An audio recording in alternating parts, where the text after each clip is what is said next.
we looked at the whole path to enlightenment that leads us to this final point in the 6 perfections of the Bodhisattva, which is the final stages of the Bodhisattva path. And we went through the whole path, seeing it in the framework of how it's all leading us to dependent arising, how everything is rooted in dependent arising. It's the point to which everything goes in Buddha's teachings. And you could argue, like we said last week, I think, that everything is underpinned by dependent arising. I mean, the law of karma, for example, junior school grade 1 entry level practically, is understanding how everything is the result of that this person is the fruit of its own causes. So that's the first reason, the first logic to prove emptiness. That this I that we feel right now is this poor little innocent victim who plonked on this earth by some other person who's got a plan but didn't tell me about it, didn't consult me. I mean, who consulted me when we got born? Nobody. It's like a joke. All our views are based on the fact that we think someone else produced us, but not Buddha's. We produced ourselves. Pretty amazing idea. That's the first one of the examples. Karma is one of the examples of the first level of dependent arising, that everything exists in dependence upon causes, at least impermanent phenomena. Then we got to the second scope, and we start to look into our mind and get to the root of the problem, and then we start to really understand how to get in touch with this root delusion, the one that we're going to now counteract by understanding emptiness. We started to realize all the branch delusions like attachment and all the others. We begin to understand how they're all misconceptions. This is something that really is, psychologically speaking, is a very unusual idea for us in modern psychology, that anger and rage and jealousy and even love and compassion, the good ones, are all rooted in being conceptual concepts, viewpoints. And the Buddha's particular point is that all the negative ones, the neurotic ones, the deluded ones, the non-virtuous ones, are misconceptions. This is a very fascinating concept. That when you have fear on the road, when some car nearly hits you and you're panicking, a complete panic attack, the heart beating fast, you can't even think clearly, and that's because you have a misconception in your mind about the nature of yourself. It sounds like a joke to us. But all it's doing from the Buddhist perspective is pointing out how primordially deep these misconceptions are. They're so deep in us now that we only even notice anything. I mean, they trigger fear. All the delusions are rooted in fear, because all the delusions are rooted in ego grasping, the root delusion. So we have to uproot that, and that's what the realization of emptiness is, when we uproot it. So it's the hardest job to do. To get to the root delusion is the hardest job. That's why it comes at the end of the path, you know. And of course, the way it's taught in the Mahayana, we might have mentioned this last week, I don't know, in its nature, emptiness is not a Mahayana teaching. In its nature, it's not a Mahayana teaching. It's a Theravada teaching, it's a Hinayana teaching. Because the Hinayana Arhats need to realize emptiness to achieve their own nirvana. So it's clear, you don't need the Mahayana path to know about emptiness. But it's taught in the framework of the Mahayana path, it's taught in the framework of the Mahayana component. It's combined with bodhicitta. So, okay, I think last week too we ended up with a little bit talking about Lama Yeshe's Mahamudra, which is another whole approach to realizing emptiness. It's a more advanced way of realizing emptiness, although on the face of it, it seems more simple, because it's just, there's no intellectualizing going on. There's no kind of, you don't use logic and analysis. You're just learning to get the experience. But we'll discuss this back and forth in the weeks we're together. We'll talk about Lama's book, we'll mention it and discuss it. It's very tasty, very delicious, very encouraging.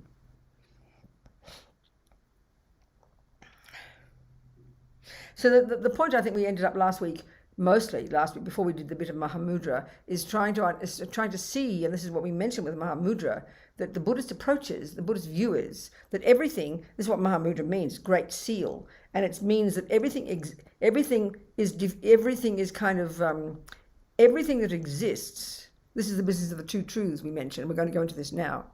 Look into the two truths. This meaning of dependent arising and emptiness. Dependent arising and emptiness. Interdependence and emptiness. The two truths. Conventional, ultimate. That you can't have one without the other. You can't have one without the other. Well, that reminded me. Yeah, I said we'd do the Heart Sutra. Have we got the Heart Sutra, Nicole? Let's recite the Heart Sutra, people. It's very auspicious. Yes. Okay. So let's just briefly discuss. We'll put it up there and we'll discuss. Then we'll recite together. So the Heart Sutra, I put the headings in there. They're quite helpful, actually. I think it might be in the notes I gave you. I'm not sure, but the headings are helpful, just telling us what's going on. You know. So basically, the scenario is that Buddha, the way Buddha taught many of his teachings, gave many of his sutras, was he gave them directly, or like this one, he was basically sitting in meditation, as it says here, he was dwelling, and he was absorbed in the concentration. He was absorbed in concentration. So you're thinking, well, if he's absorbed in concentration, how can he talk? But he's not talking. Who's doing the talking is two of his main disciples, Shariputra, and then the other one is actually Avalokitesvara, but not looking like the enjoyment body, but in the form of a 10th level bodhisattva, a human being. And they were having, basically, if you were there, you're seeing Buddha in meditation, and these two people having a chat. But he basically, this type of way he gave his teachings, he channeled his thoughts into the minds of his disciples, then they spoke the words. That's this scenario here. And I always joke about it, because if you've been to Rajgir, I'm going to tell you about it. It's a little place, Vulture Peak. There's this little spot, a little peak indeed, near Rajgir, which used to be an ancient big city. It is ancient. It was a big city in India. Now it's biggish now for sure. But Buddha spent a lot of time around that area, and he gave many of his teachings at this place called Vajra Peak, and there's kind of a bit of a cave thing there, and it's very popular for people who go as Buddhist tourists. We always go every year since 2001. I've been leading, or some other people as well, been leading a pilgrimage to all the holy places of Buddha in India, but also starting in Nepal, and it raises money for Liberation Prison Project, and I've been doing it since 2001. I haven't done every one, but I've done about 16 of them, and I'm not bored yet. It's the most special experience. So if we ever get to start traveling again, you must come on pilgrimage. It's so special to go to these places, and this is a wonderful place. So if you've been there before, it's very small. There's a little spot up on a hill, and if you squeeze, and it's often really, really busy because all these big Buddhist groups go there. And usually you go in the morning, because it's boiling hot there. If it's the really hot days, you'd faint from the heat. It's just boiling dry heat, and there's right up on a mountain with not a fraction of shade and not an ounce of a cloud, and you'd faint with the heat, So people tend to go in the mornings, but of course it's really crowded. And there you all are, the Taiwanese and the Burmese and the Tibetans and the Westerners, all shouting the Heart Sutra in their own languages. It's really intense, And it's wonderful, but it's nice to also go up there to be able to meditate, because it's very special. So last year, I remember when we went, we decided we'd go in the afternoon, which is usually when it's very hot. But in fact, it was beautiful. There wasn't a single other person there, and there's a nice little breeze. In fact, it was really nice. It was lovely. So the thing is, what's wonderful about it, it's very small, right? So you look here where it says, with a great community of monks and a great community of bodhisattvas. Now that sounds like a lot of people, right? But if you've been there, you think, where do they fit? So I always wondered, where did they fit? So I asked Geshe Dagpa in San Francisco, the resident Lama there. He's been there like 25 years. And I asked him, where do they all sit? He said, oh, what do you think? In the sky. So then we can imagine we're in the sky, okay, at Vulture Peak. And there's Buddha in meditation. It's all very cosmic. He's in meditation. And then Shariputra and Avalokitesvara are having a conversation, okay? So let's see what they were talking about. But it's in fact Buddha's teachings. So thus did I hear. You can say it with me if you like, or you can just listen and try and taste the words. You can decide. Thus did I hear at one time. The Bhagavan was dwelling on mass of Vulture's mountain in Rajagriha, together with a great community of monks and a great community of bodhisattvas. At that time, the Bhagavan was absorbed in the concentration on the categories of phenomena called profound perception. Also at that time, the Bodhisattva Mahasattva, Arya Avalokitesvara, looked upon the very practice of the profound perfection of wisdom and beheld those 5 aggregates also as empty of inherent nature. I'll go into this later, we'll discuss it. So then, through the power of Buddha, the Venerable Shariputra said this to the Bodhisattva Mahasattva, Arya Avalokitesvara: how should any son of the lineage train who wishes to practice the activity of the profound perfection of wisdom? He said that, and the Bodhisattva Mahasattva, Arya Avalokitesvara, said this to the Venerable Shariputra: Shariputra, any son of the lineage or daughter of the lineage who wishes to practice the activity of the profound perfection of wisdom should look upon it like this, correctly and repeatedly beholding those 5 aggregates also as empty of inherent nature. Form is empty. Emptiness is form. Emptiness is not other than form. Form is also not other than emptiness. In the same way, feeling, discrimination, compositional factors, and consciousness are empty. Shariputra, likewise, all phenomena are emptiness without characteristic, unproduced, unceased, stainless, not without stain, not deficient, not fulfilled. Shariputra, therefore, in emptiness, there is no form, no feeling, no discrimination, no compositional factors, no consciousness, no eye, no ear, no nose, no tongue, no body, no mind, no visual form, no sound, no odor, no taste, no object of touch, and no phenomenon. There is no I element, and so on, up to and including no mind element and no mental consciousness element. There is no ignorance, no extinction of ignorance, and so on, up to and including no aging and death, and no extinction of aging and death. Similarly, there is no suffering, origination, cessation, and path. There is no exalted wisdom, no attainment, and also no non-attainment. Shariputra, therefore, because there is no attainment, bodhisattvas rely on and dwell in the perfection of wisdom, the mind without obscuration and without fear. Having completely passed beyond error, they reach the end point of nirvana. All the Buddhas who dwell in the three times also manifestly, completely awaken to unsurpassable, perfect, complete enlightenment in reliance on the perfection of wisdom.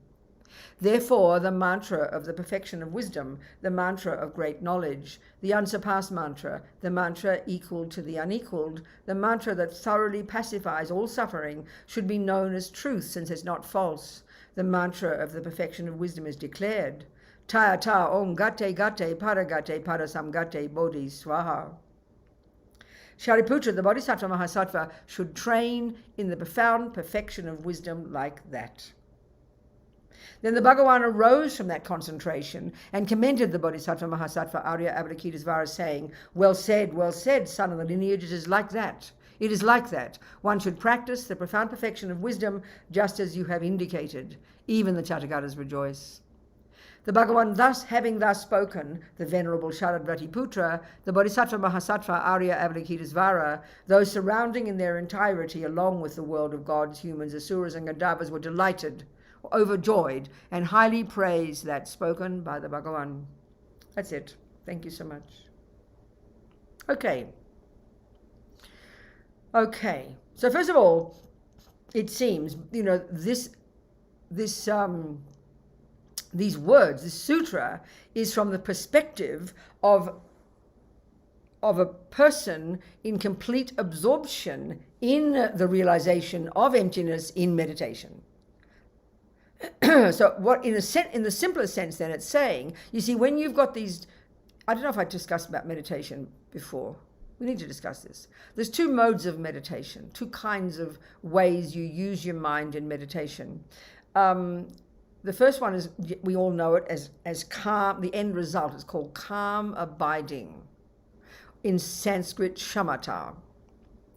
And that's, the world vaguely knows that as mindfulness, even though the world has made up 72 variations of mindfulness now, and that's okay, but it doesn't mean it's the Buddhist view, because the Buddha's got a very specific view of that.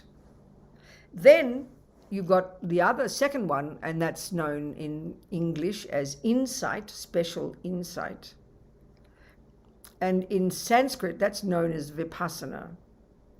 So in the world, there's a type of meditation that's known as vipassana, and it's a very specific approach, and it's from the Hinayana teachings. It's exactly as Buddha's teachings, but it tends to be everybody's view is that's what insight is, But Buddha gave many different techniques for getting insights. We need to understand this word insight. It's actually very simple, especially in English, because we use the word in daily life. You've got I was thinking about a problem. I got some insight into that problem. We understand that it means you got an experience of it. You had a taste of it, But in other languages, it's quite abstract, and it seems people kind of make it sound a bit religious and a bit holy. But it's a very simple word. When you've got insight into something, it means you understand it. You can have intellectual understanding of something, and then you can have experiential understanding of it. That's insight. That's the simple meaning of the word, no more and no less than that. But of course here, the insight we're describing is insight into emptiness. The content is different. But the idea of insight is very straightforward. Don't fantasize it. Don't mystify it, please.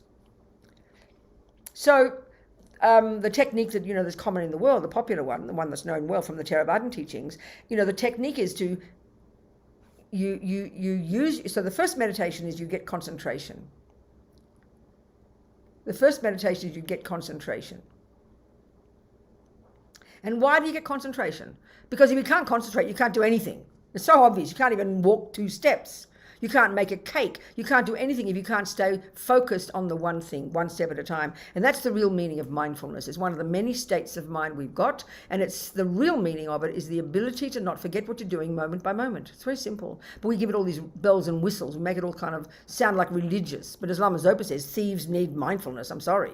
It's not virtuous in its nature, but it's a crucial state of mind that we try to cultivate so that we can then get really good focus, get the mind to be laser-like in focus. And why do we need that? Because to get insight into emptiness in the second mode is not an easy thing. You've got to have a laser-like focused mind. And the more focused, the more subtle your mind is. The more focused and the more subtle, the more capable you are of doing the subtle analysis to unpack and unravel all the nonsense in the mind, which will then trigger the aha moment. Oh, I get it.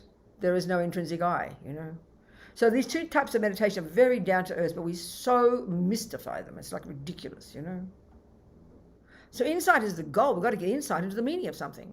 Like anything, you go to school, you learn your math. It's all confusing to you. You haven't heard these ideas before. You come home and you've got to close your door and go to your desk to do your homework. But if you can't have concentration, what happens? You're completely lost. So you've got to get some concentration first. Then you go to the second mode of meditation, quote unquote, and you get your homework and you think it through logically. That's what Tibetans call analytical meditation. We get completely confused by that. But analytical just means a fancy word to think about, and meditation means to familiarize your mind. So you think about something. In this case, one of the main logics to think about would be dependent arising, which we're going to go into, in order to prove that there is no I from its own side. So this is why, as we began to talk last week, there's the 2 truths. The 2 truths, dependent arising, conventional reality, and emptiness, ultimate reality. So like I began to talk last week, I think, when we hear these words, we hear them as completely opposite, So we're going to be... So let's look at the Heart Sutra, start off with the Heart Sutra, even to show how Buddha's already pointing out right there that when we think about dependent arising, it tells us that means it's empty. And we think about emptiness, it tells us that it's dependent arising. Right now, the way our minds are, when we start to think about these 2 truths, when we hear, for example, that everything is empty of existing from its own side, and we're going to get into the meaning of these words, we hear, oh, I see, there's no I. So we throw the baby out with the bathwater.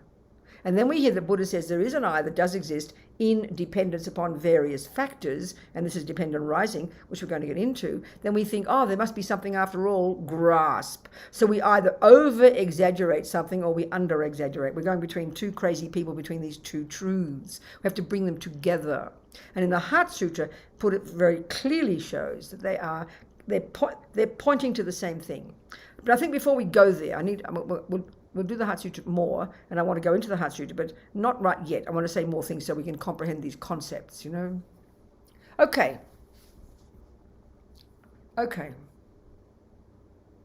So like I think I said last week, so if basically Buddha's telling us, he's been telling us this from the very beginning of the path, that we're not in touch with reality, not even conventionally.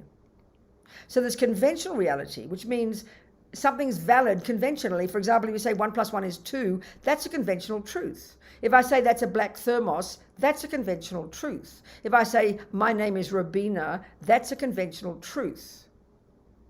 But if I say 1 + 1 is 3, that's a delusion. It is not 3. That's not even a truth. It's not even conventionally true. So the first step is at least get on the same page when it comes to what exists conventionally. And we have to, so to do that, we have to establish, and we discussed this last week, but this is a crucial step in the process of understanding ultimately how something exists.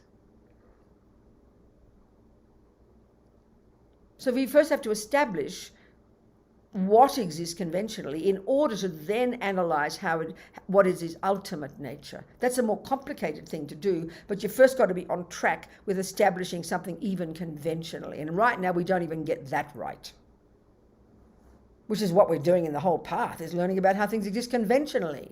You're not made by somebody else. Your brain isn't the mind. You are not an innocent victim of what goes on, either happiness or suffering. You are the cause of it. That's karma. Buddha says that's conventional truth.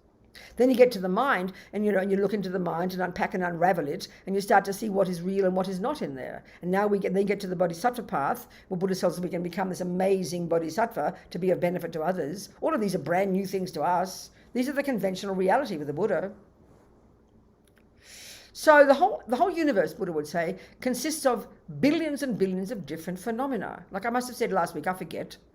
But there are various synonyms for that which exists. And these are important words to understand, Phenomenon, object of knowledge, existent, established base. That's 5 synonyms right there. I think there might be another one, I can't remember.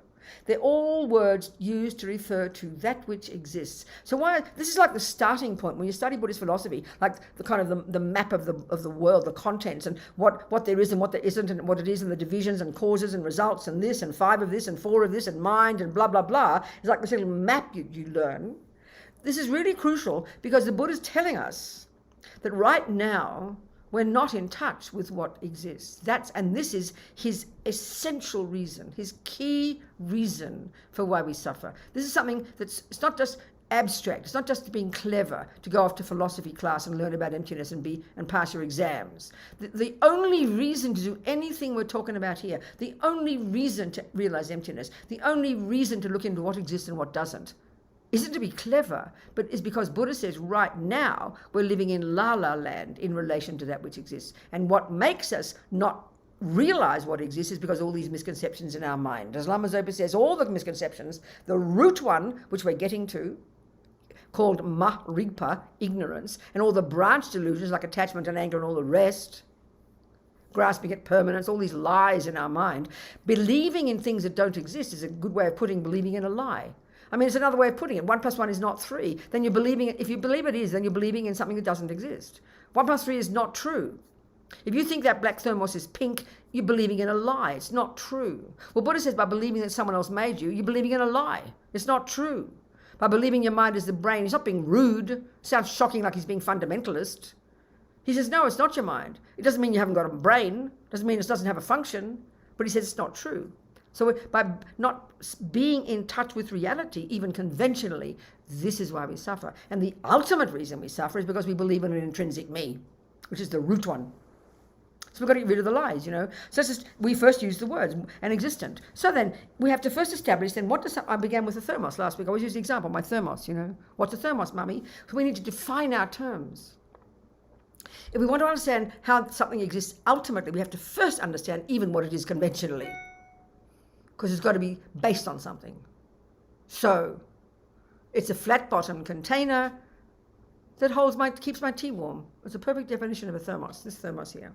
Once you've established that, and once mummy has proved it, she's poured her tea in and put the lid on and keeps it for 2 hours, and you look back later and the tea is warm, then she has proven that in fact it does fit the definition. She's proven it. Don't just believe her. She has to prove that, and she tells you that's what a thermos is. We believe anything anyone will tell us. Not appropriate. She has to prove it. So she proves it by keeping the tea warm. Now I know it fits the definition. It does in fact keep the tea warm. It's a valid cognition. You've proved it. But even more than that, you've got to make sure there's no other definition of a thermos in our regular world that contradicts that. So now we're on the same page. Now we agree there's a thing called a black thermos. Now we can begin to discuss how it exists, So this includes also, you see, the Buddha often, you see, when you read the teachings, you hear about the term self is a big one in Buddhism. That's the equivalent in terms of people of what the Christians will call a soul. The Greeks will call an essence. So when you hear the Buddha says there's no self, it sounds like he's being a bit like a communist, Doesn't believe in a soul. He must be a communist. No, it's not. It's more nuanced than that. It's just not like that. He's saying it's the way the self exists. There is a self conventionally. So let's just look at this one. What's the name of this phenomenon? This phenomenon that I'm pointing to, we know I'm a human being. There's a dog, there's an ant. What type of phenomenon are they? This is a phenomenon. The lamp is a phenomenon, an object of knowledge, an existent, an established base. They're all synonyms. An object. Object doesn't just mean a physical thing. An object is that which exists. So this is called a person, isn't it? We're not called a toilet, or we treat ourselves like one sometimes. We're not a lamp. We're not a computer. We're not a mala. We're not a flower. We're a person. So then Buddha's a person, ant is a person, dog is a person. So that's the term that we would say that fits us. And the definition of a person, I forget what it is now. I can't remember what the definition is. I always forget. So we can agree conventionally, most of us in the world, we agree if you say, what's that on the chair over there with 2 legs and a head? Oh, that's a person. You want to be more specific, you're a human person or a female person, whatever labels you want, So it's a person. So let's look at how the person, so the Buddha will often talk about there is emptiness of persons, and then there's emptiness of all other phenomena, non-persons. So in all the different Buddhist teachings, there's many presentations of emptiness. When you study Buddhism in the monasteries or in the centers, you study a text called the Buddhist Tenets. And there's a whole presentation of all the different, many, many, many different views in all the different categories. The Hinayana teachings, there's different divisions of those. Then the Mahayana, there's different divisions of those and different subdivisions and subdivisions. All the different presentations, in particular, of this emptiness. So I think I must have mentioned last week, the one we're discussing in this room, the one that I studied all this years ago, but I forgot many of the details. But the one we're discussing is the one according to the way our lamas teach, which is said to be the actual meaning of Buddha's words of emptiness. And it's according to the Mahayana view, which is the Madhyamika view, the middle way view, and it's a particular category called the Prasangika Madhyamika, the consequentialist middle way view. It's one of the divisions, So according to that view, the emptiness of a person and the emptiness of phenomenon, it's the same emptiness, there's no distinction. Whereas in all the other different viewpoints, all the others, every one of them still states, there's different stages, there's something there that is a phenomenon, there's some intrinsic thing there. It's only the Prasangika Madhyamika that finally says there isn't. So for them it's the same. Whether it's the person or the thermos, the emptiness of it is exactly the same. So we'll use the example of a person. So, of course, the person you can think of as your person, you, I. So the word I, me, self, person, myself, they're all synonyms. So the word self, we are also a self. So conventionally, there is a self. This self here is called Robina. That self there, any one of you people is called, there's Marcus or Ephra or Malu, Different persons there, and they're examples of a self. A person, an I. That's a noun referring to this type of phenomena. So what we need to do is look at how this phenomenon, this person, exists. So we've got to look at the conventional and the ultimate. This is the business of the two truths, where these two come together. And Tsongkhapa, like I mentioned last week, I think praises this hugely as the most marvelous teaching of the Buddha. He's got this beautiful poetic text in praise of Buddha for his teachings on dependent arising, which is why, paraphrasing Lama Yeshe, and all the lamas agree that dependent arising is the best logic, the king of logics, Lama Yeshe puts it, to prove emptiness. So, okay, so in terms of the meditation, the two modes of meditation, in order to do the second one, which is the point, the first one's just a preliminary. The first one's just the beginning, The first one is just to get your mind ready to be focused. There are many marvelous advantages of single point of concentration. You can't believe the mind when we've got even some semblance of concentration at a subtler level. You can't even imagine the extraordinary qualities we would have. I mean, Lama Yeshe in his Mahamudra book really goes into detail about this, just to try to get us excited. Because even beginning to taste the potential of our own mind just by getting some concentration is pretty incredible. Lama Yeshe says, when you really understand the benefits of just getting concentration, forget even using it to get insight into emptiness, which is actually finally the point, you'd be so blissed out. It'd be so encouraging, because the human mind has this amazing potential, according to Buddha. So concentration is the skill that you need in order to do the proper job, the real job of getting insight into the emptiness of your own self. So these are the words we're going to unpack. But the method that you use in that insight mode of meditation, based on some decent concentration, the method you use to trigger the insight into emptiness is the method that Tibetans refer to as analytical meditation. Analytical meditation. That's the second mode. And you hear in the text, you read, they don't often even say that the second mode is insight. They say the second mode is analytical meditation. Well, they're referring to the method you use to get the insight. So what's the method you use to get the insight into 1 + 1 is 2? It's not complicated. It's called analytical, except you don't call it that. It's a fancy word. You think about it. And how do you think about it? You don't go, oh, 1 + 1 is 2, 1 + 1 is 2, hoping for the penny to drop. You use your logical analysis to come to the conclusion that 1 + 1 is 2. That's called thinking about something intelligently and rationally. And that's how we learn everything. So that's what Buddha suggests we use to learn to realize emptiness. Just because it's called analytical meditation, we lose the plot and get so peculiar. But the other point here to remember is the word meditate, the verb in Tibetan. The verb in Tibetan, gom, translates as to familiarize. And this is the big shock to us, because we think of meditation as some hippy-trippy thing, you know. It's a technique of the mind based on concentration, where you use super clarity, super sharpness, super analysis, and the deeper your concentration, the sharper your analysis about a particular thing in which you want to get insight, or of which you want to get insight.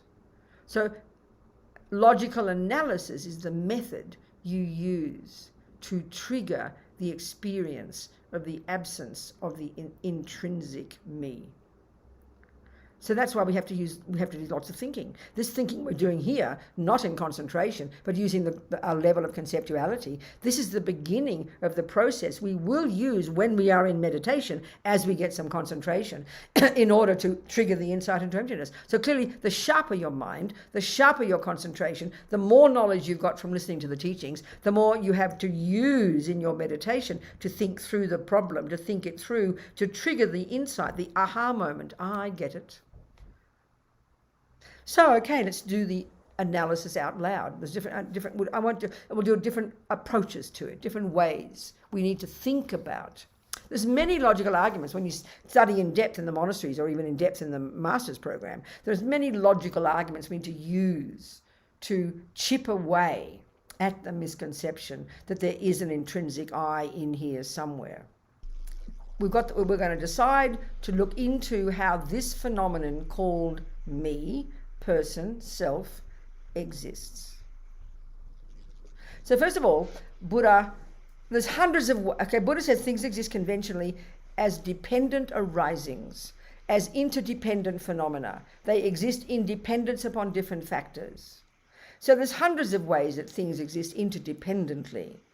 The most simple example would be, I am very heavy. Well, that implies the existence of light. If you say it is long, that implies the existence of short. That's a simplest example of interdependence. They're dependent. Short exists in dependence upon long. Old exists in dependence upon young. So there's lots of examples like that. But the examples that Buddha is using are really specific ones, and he's arguing with the views that existed before him, which are the views of the Indians before him, these genius yogis. Don't insult them. He felt that they hadn't got all the way.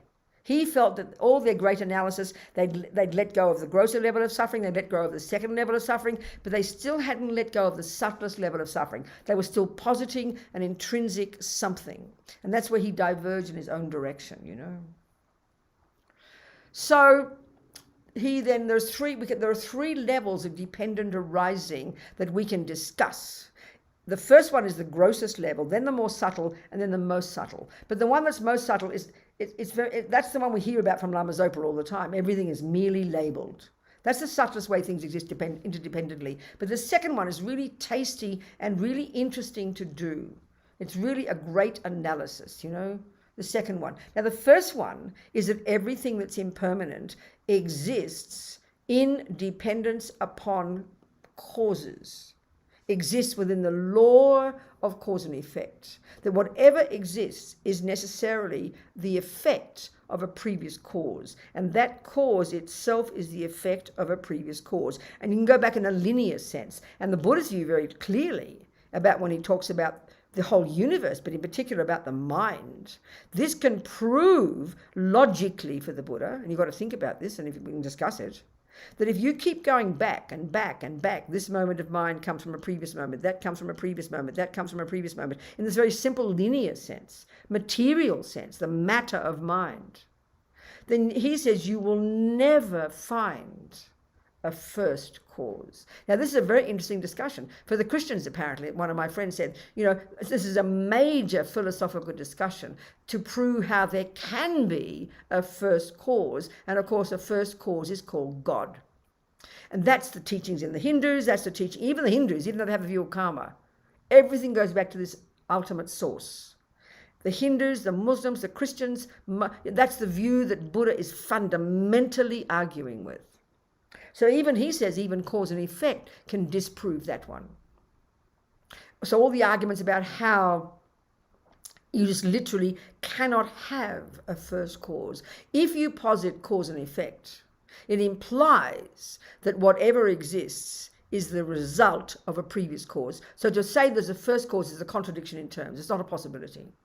So that's a big, massive discussion, and that's the major point that Buddha, even that's the first point about cause and effect, because what he's arguing there in particular, not just the view about a creator or the ultimate source, God, Atma, whatever, but the self, the soul, same thing. But because he's arguing with a particular position that says there is a self that is unchanging and that doesn't have a cause somehow.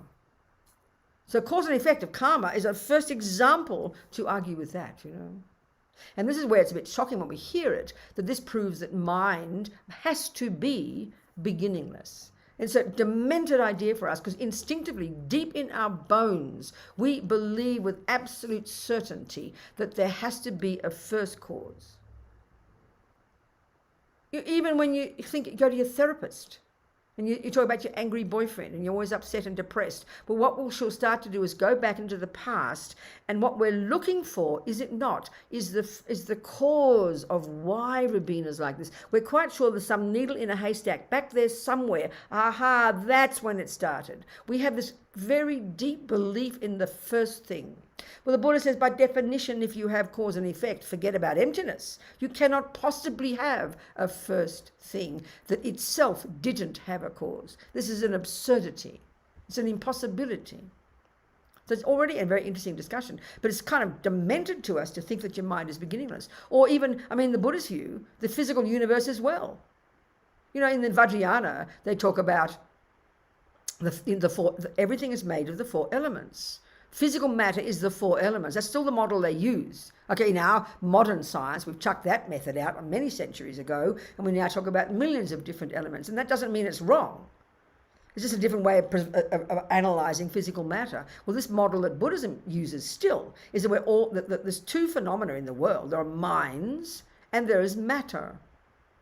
The entire physical universe is made up of the four elements. So, in the same way that you could track your own mind, even with this universe, if you took this physical thermos made of the four elements, and you go back to the previous moment of it, and you get back to before it was a thermos, and the stuff that it was made out of, God knows what it is, I don't know, but that all came from something, and you track that stuff back, and then you track that back, and you track that back. If you kept going in a logical, step-by-step, unbroken chain of physical matter, you will end up at the beginning of this particular physical universe. So then, of course, you want to know what's the cause of that, and His Holiness, one I always quote, paraphrasing, as he said in all his discussions with the scientists, of course, Big Bang, no problem. Just not the first Big Bang, that's all. So physical matter for Buddha is also beginningless. So of course this is the craziest idea, and we've got to ask ourselves the question, why do we think it's crazy? Because in our mind, we have deep in our bones a deep conviction, and the Buddha would say based on no logic whatsoever, that there has to be a first moment. That we say, but of course there has to be a first moment. But we don't rationalize, we don't analyze it. And Buddha says, don't be ridiculous. Of course there can't be, if you posit cause and effect. So we can't get our head around beginningless, Can't get our head around it at all. It's too ridiculous for us. It's very fascinating, this point. So anyway, the very first level of dependent arising, and we learn about that with karma, is that this I, am the product of many, many, many causes. And the main causes of I are within the I, my mind. So the main cause of this moment of anger is previous moment of anger. The main cause of that is previous moment of anger. Get back to the first second of conception, and the mind that comes into this womb of my mummy is fully imprinted with all the tendencies that I brought with me from before. And those tendencies lead back to the tendencies of before. It's a linear thing, that I am the cause of me, conventionally speaking. That's why karma is such a powerful starting point for practice. And already that idea of cause and effect, which is an example of dependent arising, can start to chip away at the self-pity me, the innocent me who didn't ask to get born. It's very powerful. That's applying emptiness right there, So now the second level of dependent arising, it's that everything that exists in dependence upon its parts. So that seems pretty reasonable, but we've got to get our head around what they mean by it. It sounds odd, Everything exists in dependence upon its bits and pieces. And the point is here, if you start to, so like thermos is made up of parts. I mean, pretty evident. But, when you start to analyze those parts, and that's exactly what we're going to do now about this phenomenon called me, you're not going to find a thermos. You're going to find just the parts. So the subtlest one, we'll go there later, okay? Merely label, we'll go there later. But let's now look at the example, use the example of the phenomenon called me. This is the one that's very delicious. To analyze this is the point. So, okay, Buddha's telling us that this root delusion, we looked at the branch delusions, you've got attachment and anger and jealousy and all the other thousands, and they're all the branches of the root misconception called simply ignorance. Now, I forgot if I said this last week, but it's a crucial one to understand, because this is the root delusion we are trying to uproot. So it's called ignorance, very simple, maripa. But it's a very interesting type of ignorance, very specific. And you'll hear it as soon as I tell you. So ordinary ignorance is really easy to fix, okay? Ordinary ignorance, if you say to me, what's that? And I just say, I don't know. That's simple ignorance, and that's easy to fix. So you will tell me, Robina, it's a thermos. You'll explain it, and now I've got wisdom. Now I know what it is. And that's quick. Now, if we had that kind of ignorance about reality, we could become Buddha in a couple of years. I wouldn't be surprised. But what's the problem? The problem is this extra level of ignorance, and this is what makes the problem. Like, in other words, let's say, the colour. The colour's an easy one. Let's say you think it's pink. Let's say Marcus is colourblind and he's convinced it's pink. He's believed in it pink for so long, and it even appears pink to him now. So not only, this is the point now, not only has he got the simple ignorance that he doesn't know it's black, but he's got a lie in his mind that he has believed in for so long that it even appears pink to him now. That's how all the delusions work.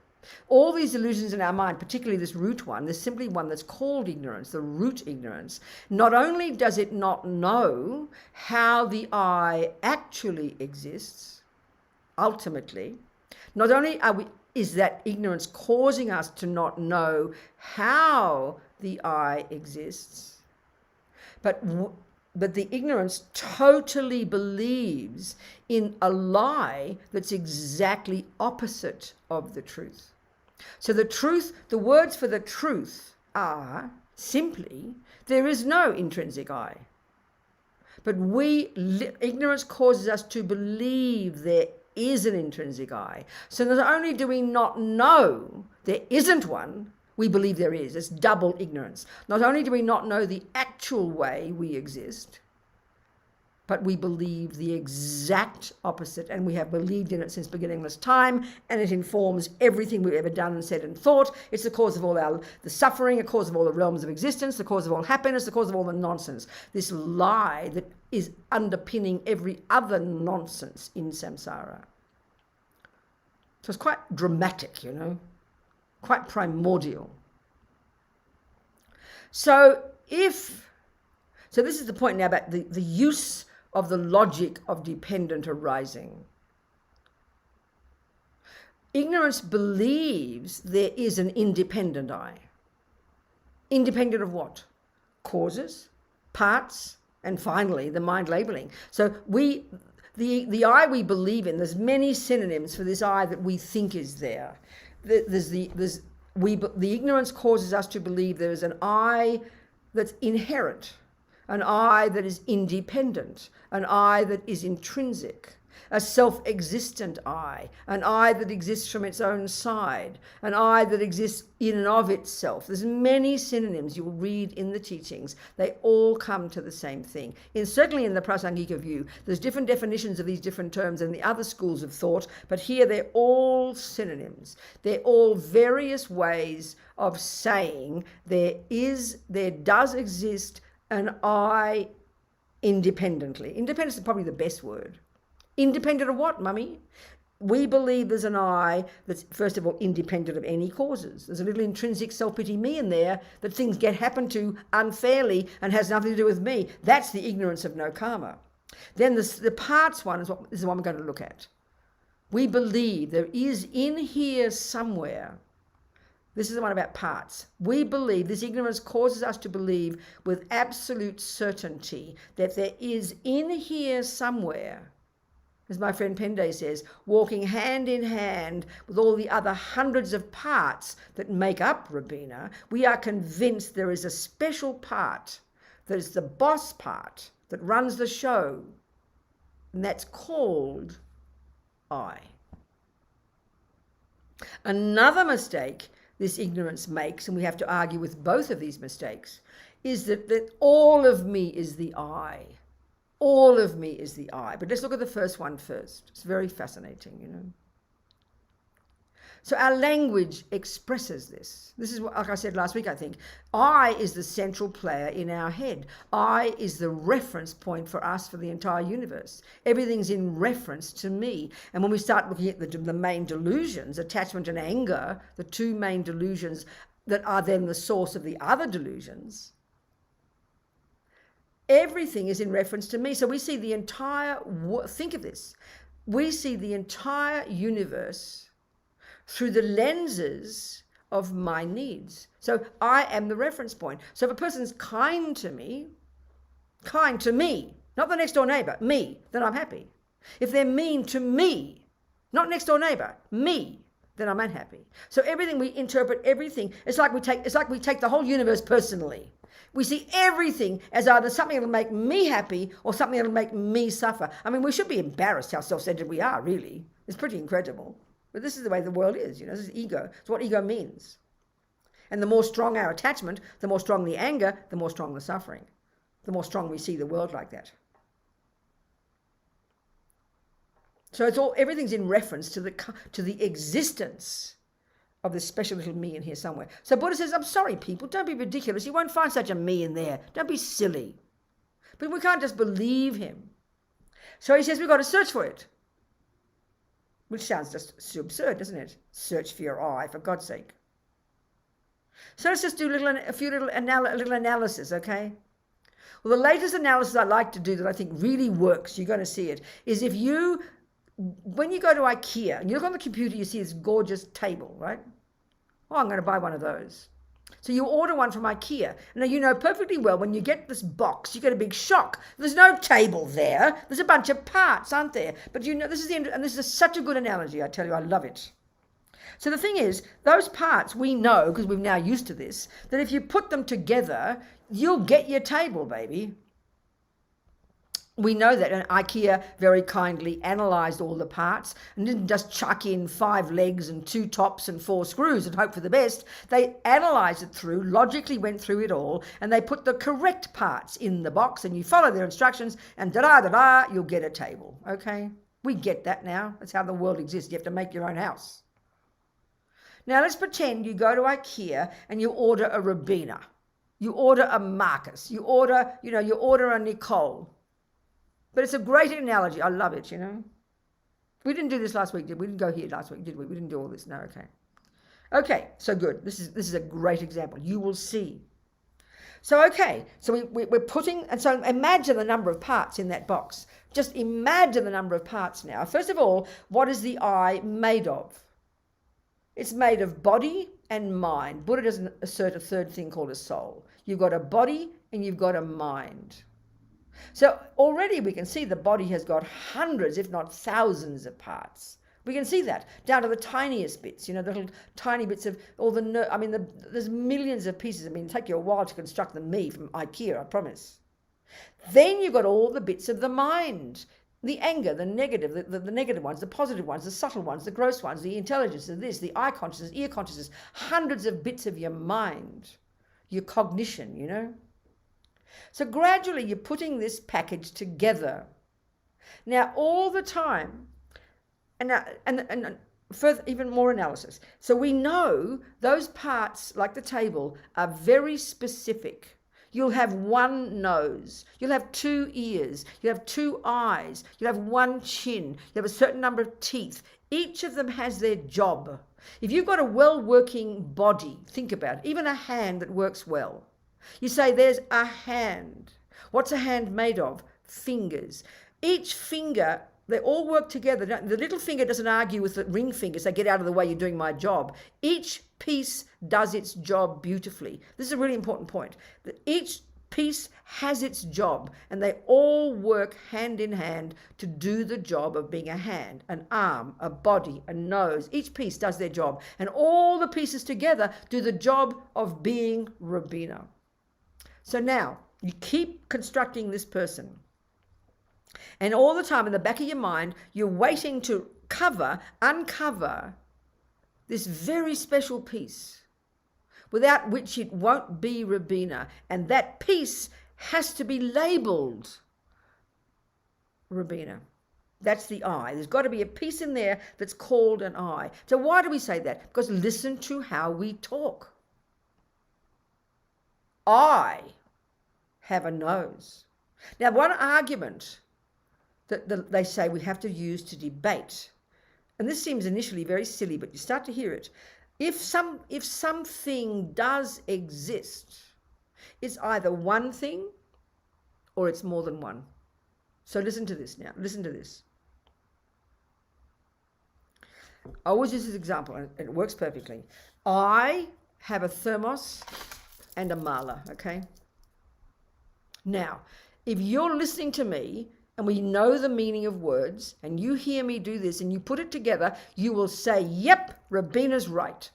There is a thermos, a Robina, and a mala. But the way we say it is, I have a mala and a thermos. But if you analyze, that's three things, isn't it? I said three nouns there. One is a pronoun. I, thermos, mala. So that counts to three. Now listen to this. It's so simple, it's ridiculous. If that's a true statement, you have to point out, don't you, three, in this case, very simple, three separate, independent things. And what that means is this. The existence of a thermos does not depend upon the existence of a mala. That means in terms of dependent arising, there's no relationship whatsoever. You say short and long, they are dependent. You can't have one without the other. But thermos and mala, it's clear there's no relationship. My mala could smash, all the beads fall apart. My thermos is still happy. Robina could die. The thermos is fine and the mala is fine. So it's a really simple example of three phenomena, three things that have no relationship, no dependence, they don't depend on each other, and they're separate. That's an easy example, a really easy example. Now we'll get to the point. I'll make another statement. I have a nose and an ear, okay? Now the fact is, without analysis, you look at me and you'll immediately say Robina spoke the truth. You can see it, right there, without analysis. But this is the point now the Buddha's making. This is the point he's making. He's saying, when we say the word I, when we say the word ear, there it is. Listen, a valid cognition is a thought that's in sync with reality. So if I say an ear and I point, then that's a truth, because the word ear is a thought and it refers to a thing called an ear. The word nose is a thought and it refers to the object called a nose. So now the third one is, when I say I have a nose, I have an ear, there are three nouns there. I, nose, ear. This is true. But ear, we can point out. Nose, we can point out. So the third one is, Buddha's telling us that we actually believe in here somewhere, we can never seem to see where, there is a phenomenon that we can point out that is called I, that is not the nose, that is not the ear, that is not the hair, and that is not all the other millions of parts. That's the piece we're waiting for in the IKEA box. We are convinced that the boss part, the main part, the part that makes all the other parts work, it's like that's called the I. And we say it like that. I decided to walk. So we imagine there's legs and then an I that decides the legs walk. I am holding a cup. So my I tells the hand to hold the cup. I have an ear, so we believe there's an owner in here that is the owner, a special piece in the IKEA box that we are looking for, a bit nervously because we can't find it. We're putting all the other bits together, that runs everything. And if we start to do this analysis and I ask you the questions, what is the job of the I? We'll all say it's that, it's the boss. It decides, it's the decider, it's the boss. And that's the sense of what a soul is. And that's the same with the creator. The philosophical view of a creator is the same philosophical view of a soul, that there's a boss part there that runs the show. A boss that makes the universe and that judges and punishes and rewards. There's no concept like that in Buddhism. And not only do you not need a creator to run the show, all the individual sentient beings do fine creating their own mess and creating their own happiness. Buddha says that's the law of karma. And in here, you won't find a separate little piece called I. Our language says it. We utterly believe it. So let's look at the logic of that. You see, the instinct we have is the I is the boss. It's the simplest way to put it. It's the one that runs the show. It's the puppeteer. It's the boss. And the words say it. I am the boss. I am this. I do that. I decide that. I did this. I have that. I am not that. You said this about me. I did not this. Blah, blah, blah, you know. But even the simple logic here is about that one and many. If I say I have a thermos, easy to prove. There's an I and there's a thermos. We've just proved that one, simple. But I have a nose, now that's the point. So this is one of the arguments. If there is in here somewhere next to the heart, the liver, you know, the brain, the ear, the teeth, the anger, the love, all the thousands of parts that make up Robina, if there is a part that's the special part called I, well then first of all, you've got to find it. So IKEA, it's easy enough, you're not going to find it. So of course the assumption is if you don't find it, you can't be an I. But the Buddha says you don't need one. The parts do fine on their own. Every part has its job. So this is one of the things. So one of the first ones about the numbers, about one or more than one. No, or even the independent one, even independent. The separate one, the separate piece. So in the same way that if there is a thermos that's separate from a mala, when the mala breaks, the thermos is not touched. So the same, if there is a nose and an ear, and if the ear is hurt, you can locate the pain in the ear, can't you? The nose won't feel any pain. The nose is all intact and the nose is doing its job. The ear might go completely deaf. And from the point of view of their function, the nose doesn't need an ear. Okay, in the big picture, all the body interdependent, sure. But in terms of its actual function, a nose, in order to breathe air, doesn't need an ear. So that means they're separate. You can separate them. You can cut the ear off, throw it in the bin. My nose is fine. That's pretty evident. Now, if there is in here a piece that is the I, its own specific piece, the I, a special thing called the I. If there is one of those, and we all believe there is, then when Marcus says, I don't like your nose, Robina, it's an ugly nose, and I'll go, how dare you insult me, Marcus? And he will say, no, I didn't insult you, Robina, I insulted your nose. We'll laugh at that. But this is the point. If there is a separate piece in here called I, we can never point it out because we just assume it. We can never point, no one's ever pointed out their I yet, ever. So if there is a special little piece in there called an I, and Marcus insults my nose, then my I will be like the ear, will be watching and going, oh, the poor nose has just got insulted. Phew, I'm glad Marcus didn't insult me. Then the ear will say, and the I will say. Or as Lama Zopa says, you know, when you do something, I mean, I forget, he makes hilarious jokes about how if there is an I, the consequences, you know, it's wonderful. It's like a joke, it's hilarious. So this sounds such a silly example, but it's so precise. When it gets down to the parts, you've got to have an incredible, clear analysis. Because so another way to put all this, once you've constructed that Robina from IKEA, and we all know they've been very clear and they give you exact right things, the right pieces, the exact number of knees, the exact number of ligaments, the exact number of muscles, of nerves, of eyeballs. Think the point through. The body is a really efficient thing. Forget even the mind.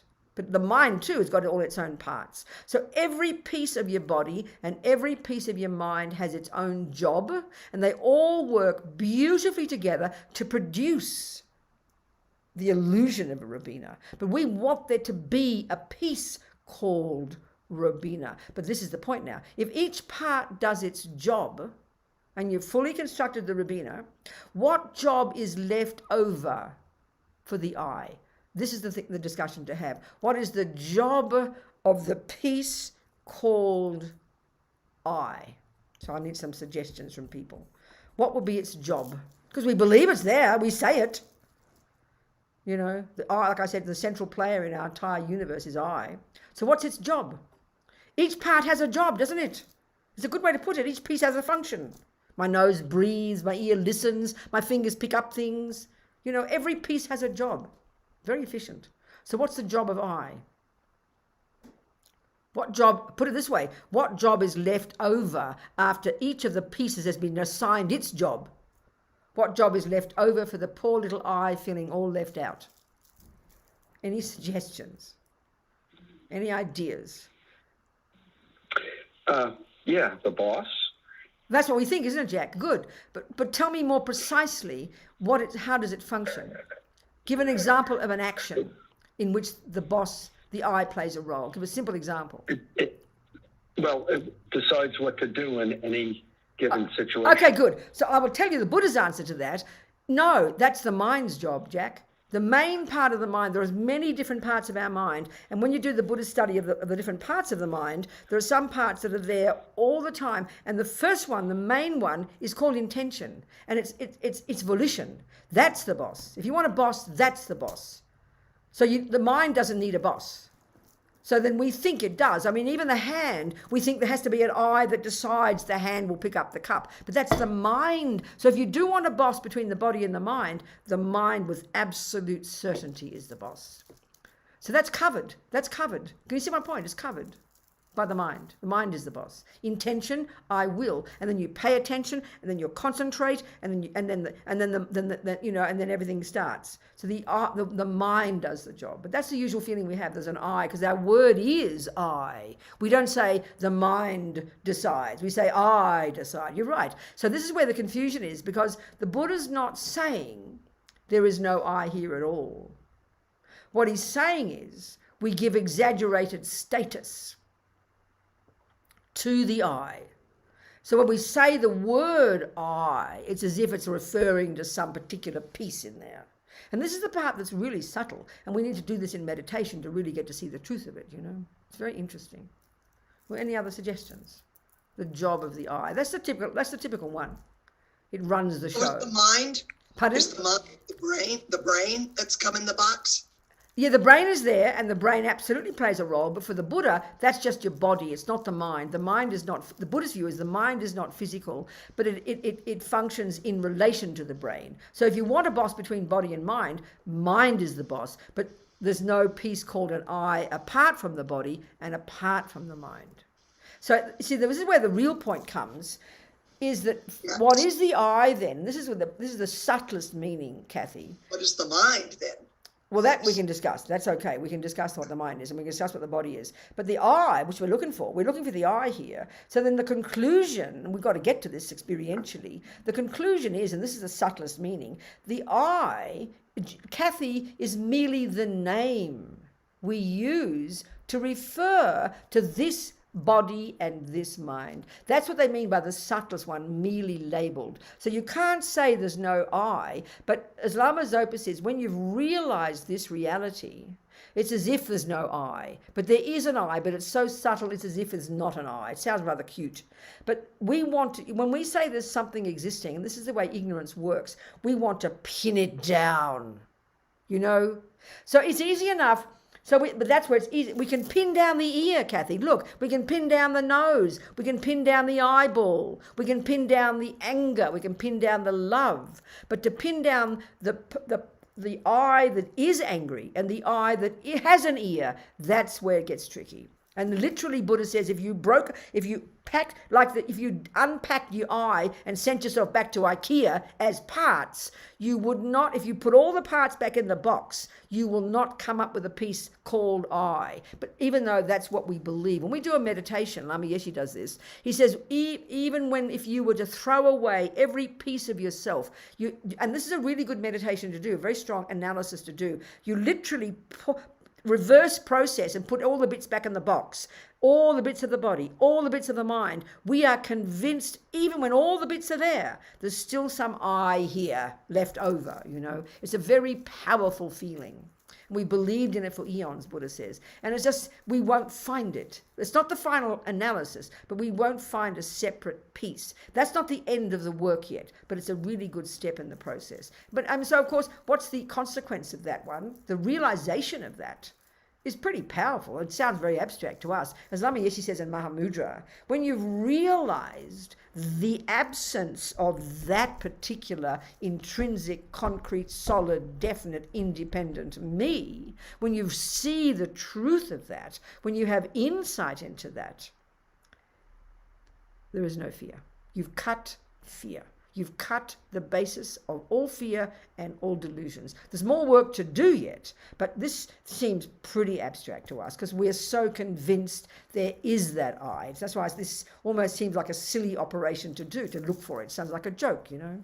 And why it sounds silly to us is because we so assume that when we say the word I, it's as if we did look, we'd find a little piece in there isolated, caught next to the brain or next to the heart. Oh, there it is hiding behind, you know.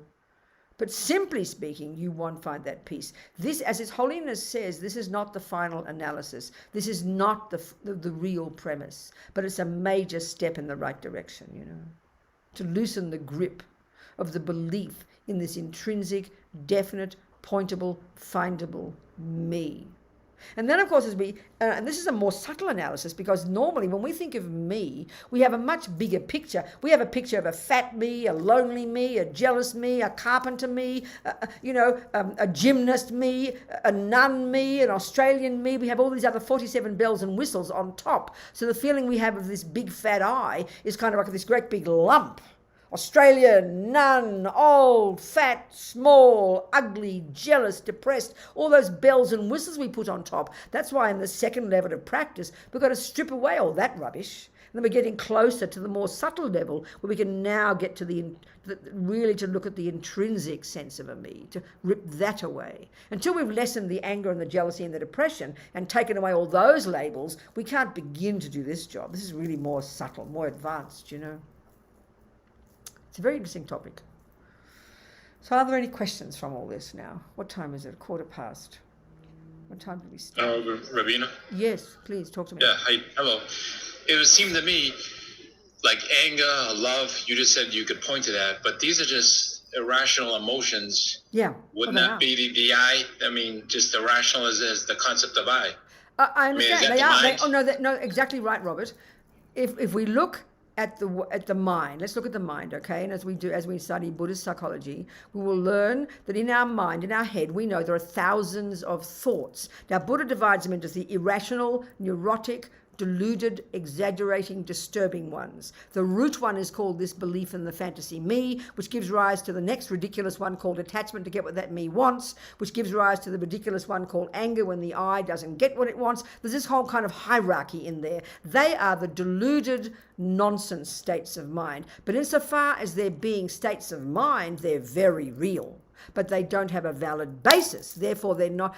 So when we've rid the mind of the belief in the I, the anger and the attachments crumble because there's no basis any longer. But they do exist as states of mind, but they're invalid states of mind. But the virtues are valid states of mind because they're rooted in interdependence and you cannot get rid of them. They're more valid. So the anger and the jealousy and the belief in the I, yes, they're all just nonsense. They're all rubbish, but they're real states of mind. We know that because we suffer from them. But it's what they believe in that doesn't exist. That's the point. Do you get my point here? So when you asked, where can you point to I? When someone's anger or upset or crying, can't you point to the I?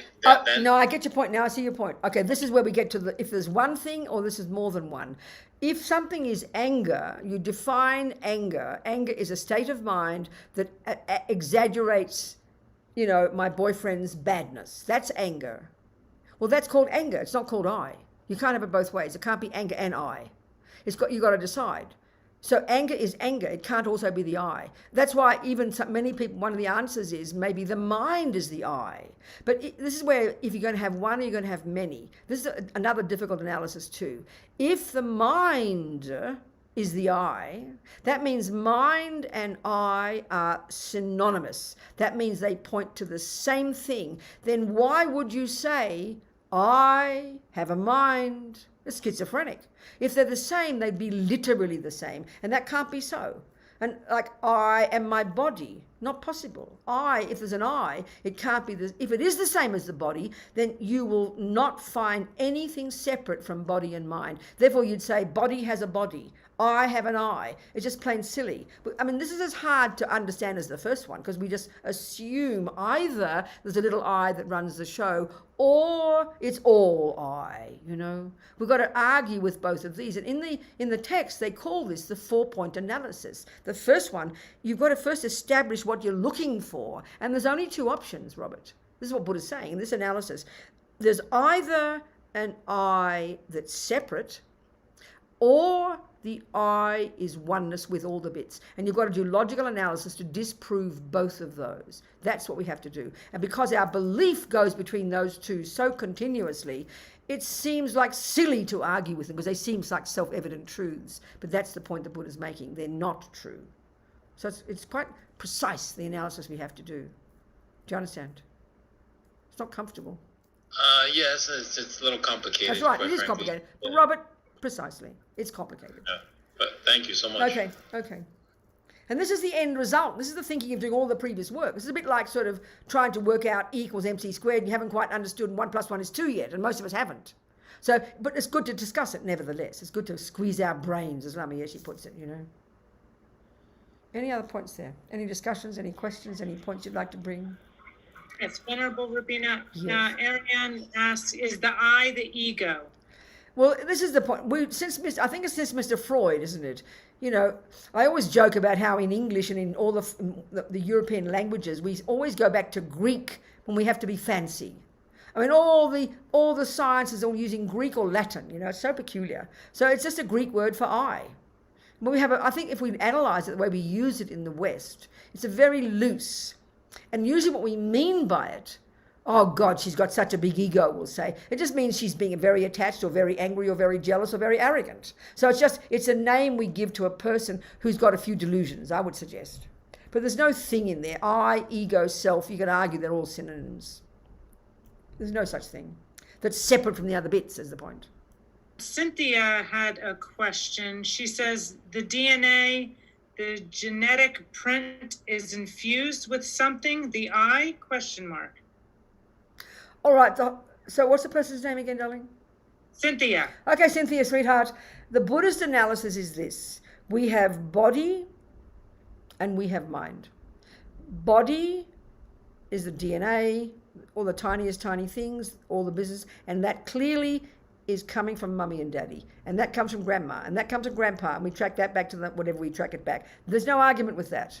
But of course the problem here is the Buddha's analysis would be an argument that, because we say in the West that's all there is. There's a brain and all the bits and pieces and you all work beautifully together. That's the modern materialist view. Well, Buddha says, no, you're missing the main piece, which is called the mind or the consciousness. And that isn't physical. It is not the handiwork of mummy daddy. It is not a function of the genes, the DNA, the brain, or anything else. It's not a function of a creator. It doesn't come from nothing. It's a continuity of moments, of thoughts and feelings and emotions, like a river of mental moments that goes back and back and back. And we get back to conception. The egg would be in mummy's body, the sperm will be in daddy's body, but your mind would go back to a previous moment of itself, and then a few weeks before that in a previous body, and a few weeks before that in a previous body. This is the Buddha's analysis. This is the analysis in the Indians before that. This is the view of so-called reincarnation. This is fundamental to the entire Buddhist view of the universe, that consciousnesses, minds of a dog, mind of an ant, mind of a human, by definition are not physical. They work inextricably linked to the body. That's clear. And I would argue, without insulting neuroscientists, that the brain is a physical indicator of what's going on in the mind. The mind for Buddha fundamentally is not physical. So if you'd like to ask me some questions after that, Cynthia, I'd be very happy. That's the Buddhist view. So your body, your eye, and so I is nothing then. I is not even the point there. But mind is not physical. Mind has got an intimate relationship at a gross level with, your conceptual mind and your sensory mind. Have a very intimate relationship with the brain and the working and the body and the eyeball and the ear and all the rest. But they're not the same thing. They're separate. They're separate, but separate phenomena, but utterly interdependent. Separate but utterly interdependent. That's the Buddhist view, sweetheart. So if you'd like to ask me some more from that, you're very welcome. Oh, Cynthia, did you hear me that? You know that, Cynthia. You've studied yeah, you know that. Yeah. So you were saying that the reason why there's no why, because we cannot find it anywhere. That's not the logical reason, but that's a good start. It's not the final reason, but you won't find it. Buddha says you won't find it if you search. Yeah. You will not find a separate, independent I. Exactly. But we can't find the mind either. No, no, it depends. Okay. But the point is, Aline, the point is this. This. We first have to establish the name of a phenomenon. We name it, we label it, we define it, and so we've come up with the term a person. We are validly that label fits for each one of us. So then we look into how that phenomenon exists. And that's the analysis we're doing just now. Now, full stop, turn the page, let's look at the phenomenon called a mind. It's exactly the same analysis. The name we give to the mind, the name mind has parts. So what we have to look, we also believe there is an intrinsic mind there. We don't think of it like that. We believe there's an intrinsic mind in there somewhere. So we have to search among the parts for that intrinsic mind, and you won't find it. So that every phenomenon is like that. Even look, the thermos is a really simple example. I'll say this is a thermos. We accept that definition because we know it holds my tea, so we all agree it's a thermos. So we think, just like there's an intrinsic I here, we assume there is an intrinsic thermos here. There's some thermosness here. So we don't think there's a little mini thermos in there. That sounds silly. But the meaning of thinking there's a separate I, the deeper meaning is there's something that's an essential energy about something that gives it its meaning. So now, let's search for the thermos. So what is a thermos made of? A piece of metal, a metal round, a lid, and a base, okay?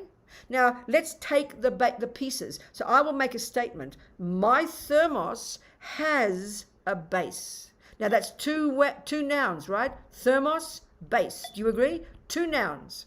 So then naturally, if there are two nouns there, we need to find, Aline, two separate phenomena.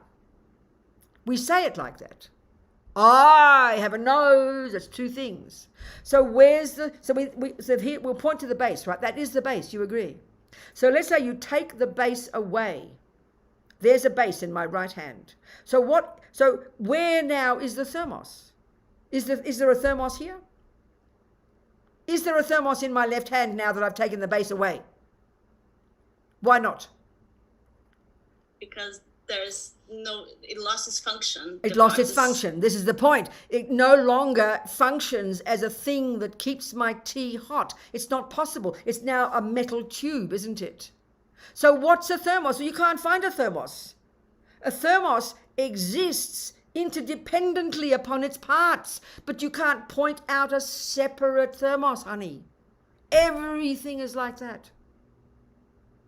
You hear the point? So in that way, there is a thermos that does hold my tea warm, but you start to analyze and look for the thermos, you won't find a thermos, honey. You'll find a bunch of parts. And even when you pull the part apart, when you pull that base apart, it is no longer a base of a thermos, it's a round piece of metal. When you take the nose away, it's just a piece of flesh with two holes in it. Do you understand? That's a really helpful example. Everything is like that, Arlene.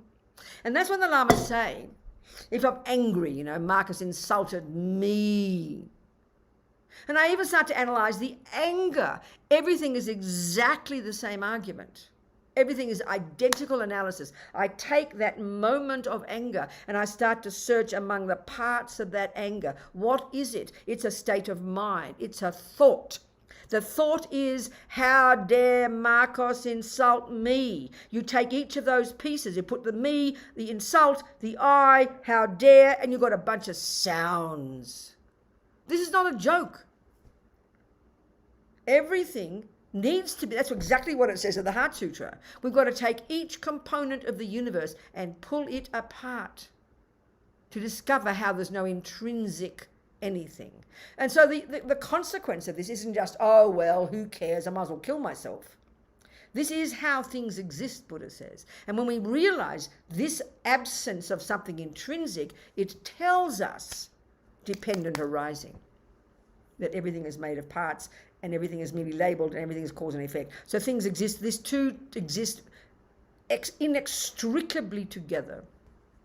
So the consequence, the point of all this is, what's the consequence? Like, who cares, in other words, why things are like this? But the consequence of this is the point, the freedom from suffering, freedom from dramas and misery and freaking out and depression and anxiety and jealousy and anger. Because when you've deconstructed and you no longer believe in an intrinsic I, then there's no basis for anger and attachment and jealousy. It sounds very abstract to us because we so believe these things are a real part of a real person. But this is exactly the point. When you realize emptiness, there is no fear. There's no longer a basis for attachment. There's no longer a basis for anger. There's no longer a basis for depression, because they're all the voices of an intrinsic I that we all believe in. So they're all mental constructs, they're all, as what, who said before, the other man, mental constructs, that's what they all are, Well, Robina, what evidence do we have that the mind is not just a construct? I mean, if we just looked at it, all the things that happen, our thoughts and our emotions, can be looked at from the point of view of a brain by a lot of... No, absolutely. There's no...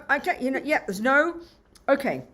The only way we can talk about the mind existing the way it does in Buddhism is by looking at where this information came from. So if you read a cookbook, and if it's a valid cookbook, you know logically that the author actually, these cake recipes came from their direct experience. Would you accept that as a truth if it's a valid cookbook? You know it's a valid source. You know this guy doesn't just make up 47 recipes, because you can soon prove them to be untrue because it's not that difficult. But you know it's coming from real experience. And I think anybody, a person who talks about music, is coming from real experience. Well, the key point about Buddha, because he's not a creator. Therefore, we have to ask the question. This is a really vital question, Kathy. Where did this information about the mind, the Buddha says it's not physical, it's not this, it comes out reincarnation, blah, blah, blah. Where does that, it's a vitally important question to ask where that information came from. So our trouble is with religion, because we think it all came from God, and I'm not being insulting, I was a Catholic, I was very devoted. and the concept of a creator is fine, but it's just not Buddha's view, that's all, then we have the assumption it comes from on high, and because we can't prove it, that's why we have to have faith in it. And I'm not criticizing that view. People live marvelous lives having faith in a creator. I'm not criticizing it, Kathy. But you can't, there's no way as a Christian you can say you've proved God to be true. That would be the worst sin of pride possible, like insane. By definition, you can't do that. But the Buddhist view is not like that. Buddha was a regular guy. Just like, this is always, I quote this example. It's very interesting. There's only one time ever person's asked me this question. It was a scientist in New Zealand years ago, in Nelson, New Zealand. I remember it. And he said, who revealed the teachings to the Buddha? Which, of course, is our usual view of religion. It's revelation from on high. It's not just something you learn by looking in a book and by using your own intelligence. But that's the point. I said to him, well, would you ask Einstein who revealed the teachings about relativity to him? And of course he laughed, and everybody laughed. And we would laugh because we know automatically that what we call science is, if it's valid, like cake making, it comes from somebody's direct observation. Would you agree with that, Kathy? Would you agree with that concept? And that's valid, nothing wrong. So a person who's a neuroscientist, that's valid knowledge. But the Buddha, so where does the Buddha get his information from? Exactly the same as a neuroscientist. He used his powers of observation to observe, and this is where the point we've got to take as a given here, but we've got to look in the literature.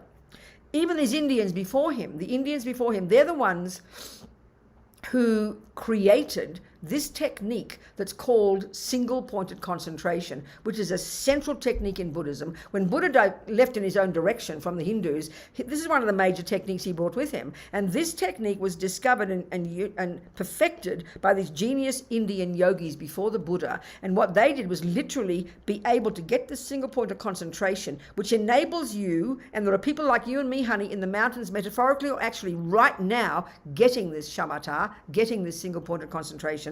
And what they discovered is there is a subtler level of cognition, the mind, that is, and the mind itself at all levels is not in its nature physical. That mind, we've got gross consciousness, and that level of mind, the sensory consciousness, needs a brain to function. There's no question. But that's the only level of cognition we posit in our materialist world. When so there's a grosser level of cognition. And we can indeed see in the brain indicators of the different parts of the mind. But that's why I said that seems to me the best way to say it without insulting the neuroscientists, that the brain is a physical indicator of what's going on in the non-physical mind, non-physical consciousness. And for sure, in all the Buddha's teachings and all the Buddha's techniques, there are these methods to enable us to access our own mind at a subtler level, at a level that doesn't depend upon the body. And that's the fundamental point. And so where did this information come from? Not revelation, but from Buddha's own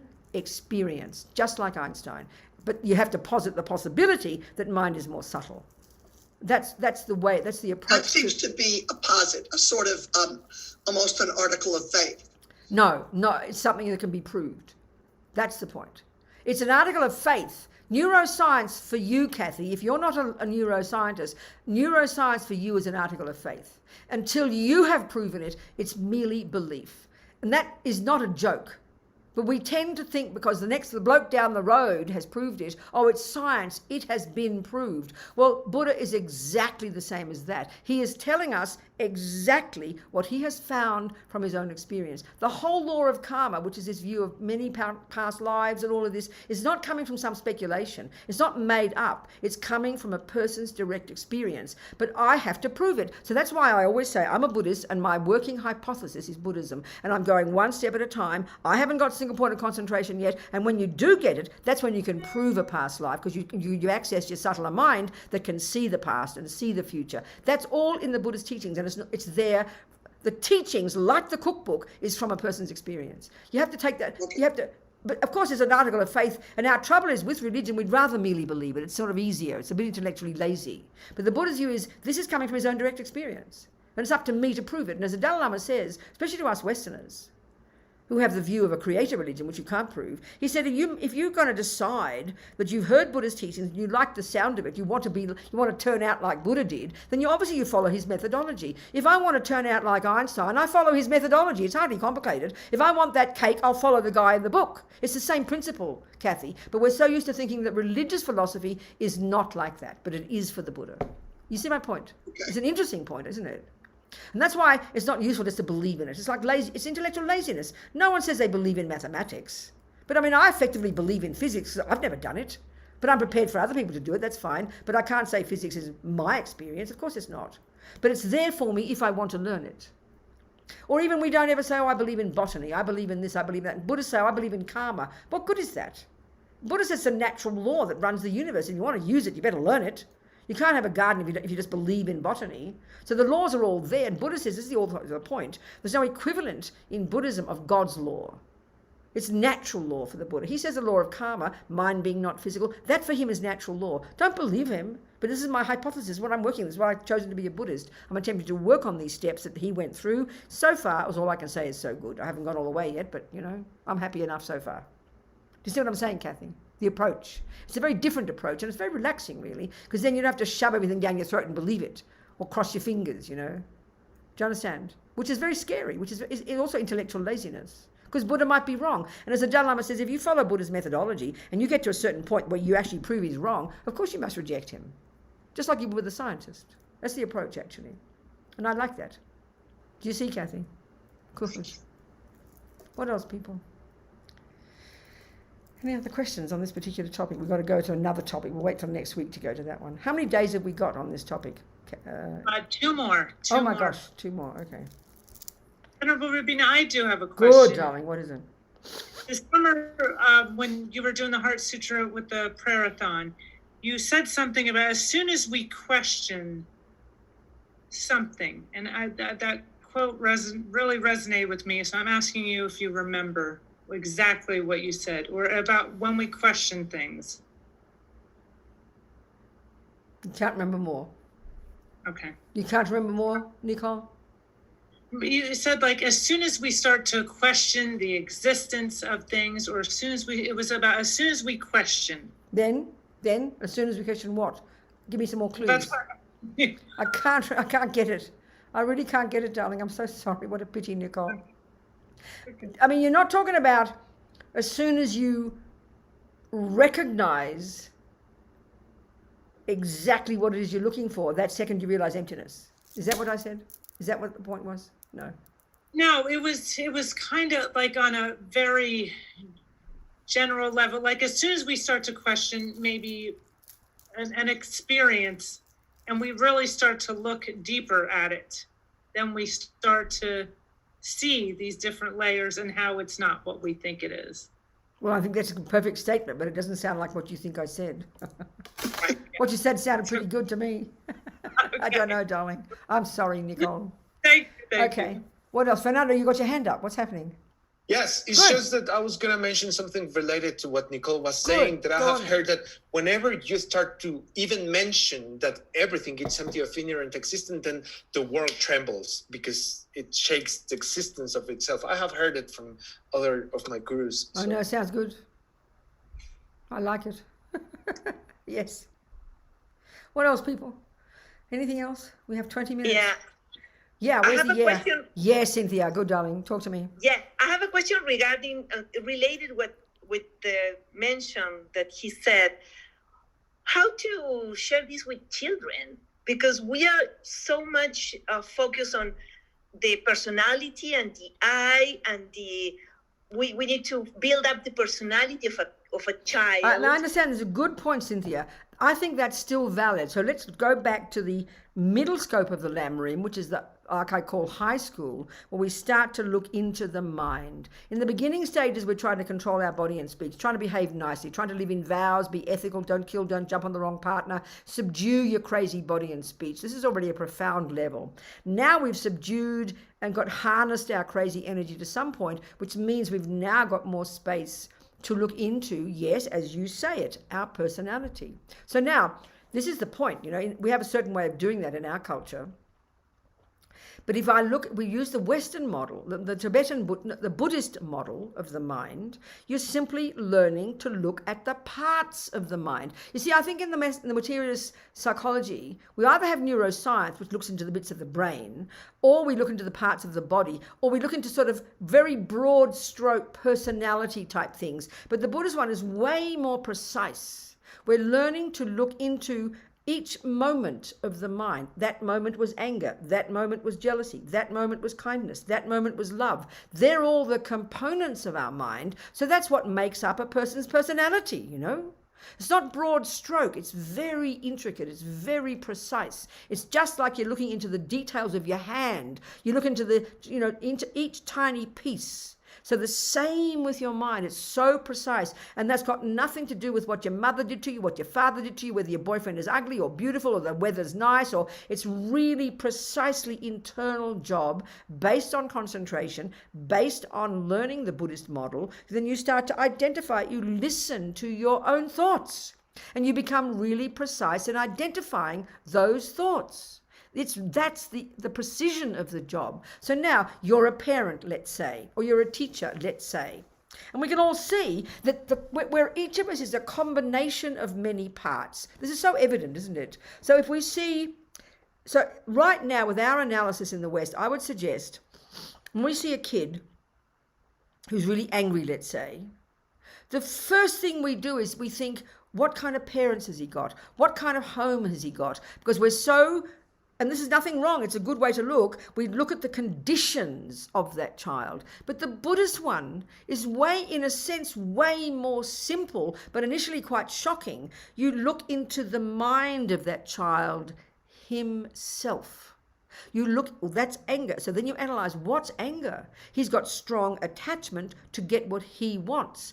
Anger is the response when attachment doesn't get what it wants. So then what's attachment? That's rooted in this root conception of a very vivid I. So you do this type of analysis, and then you recognize that the kid's jealous. You don't think, I wonder what his mother did to him. That can be helpful, but this is such a direct analysis. And honey, you can't do it for him if you can't do it for yourself. It's a bit like if you want to learn to help a child get more healthy, how can you do that if you haven't studied really good nutrition? How can you do that if you don't know exactly the function of the liver, the function of the kidney? You have to have intimate, precise knowledge of your own body parts. That enables you to have intimate knowledge of his body parts. But just to have a broad stroke knowledge is just not enough. You understand what I'm trying to say? This is the part that's quite unique to the Buddhist view of the mind. We need to become super familiar with thoughts, moment by moment. And this is so difficult because most of the time we don't even pay any attention to our thoughts until they vomit out the mouth or until you are inert in bed from depression. We only end up seeing the thoughts when the body shows it. And this is way, way too late. So that's why we've got to start controlling the servants of the mind first. Behave nicely. It's not just to be like a good girl, but calm your body down and calm your speech down. It's not just vomit everything you feel every minute. Don't just eat every piece of cake you feel like. It's not being punitive. It's calming your energy down. Then you have the luxury to begin to unpack and unravel all these complicated conceptual stories in here. That's the job of being a Buddhist. But honey, if you can do that about yours, you can see another person's mind and help them. So one of the commonest things is behavior. We can see this. So often in teachings, a mother will cry and she'll say, what'll I do about my 15-year-old daughter? She throws chairs at me. You understand? Now that's pretty intense behavior. So then I ask, tell me about her good qualities. And this is something we never factor in.